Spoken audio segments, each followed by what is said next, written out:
My arrival to Lake Garda was a significant moment on the bicycle tour.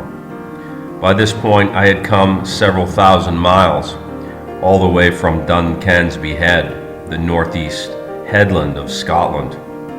It was there, on the 21st of August, that I sat on a bench and looked out across the North Sea to the Orkney Islands.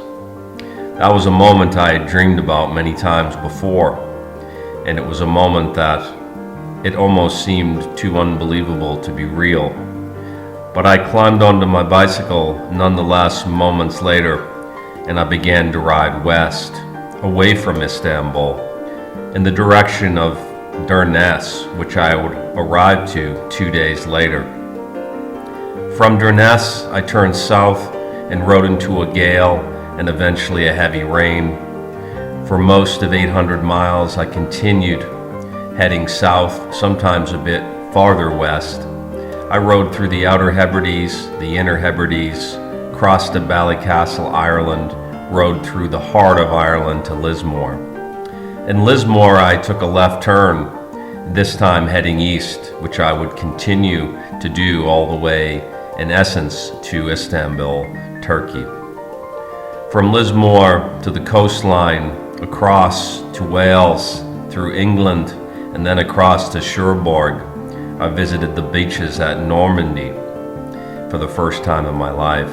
From there, I continued southeast across the expanse of France, 600 miles before I reached the shores of Lake Geneva.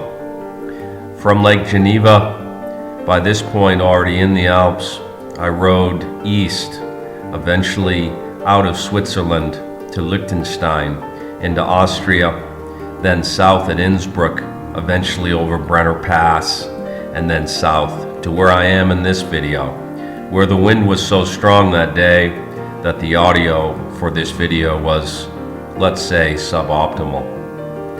This was a wonderful moment in the bicycle tour, arriving to Lake Garda. I took the opportunity this evening and for the next few days to rest, a much needed rest after 30 days on the road.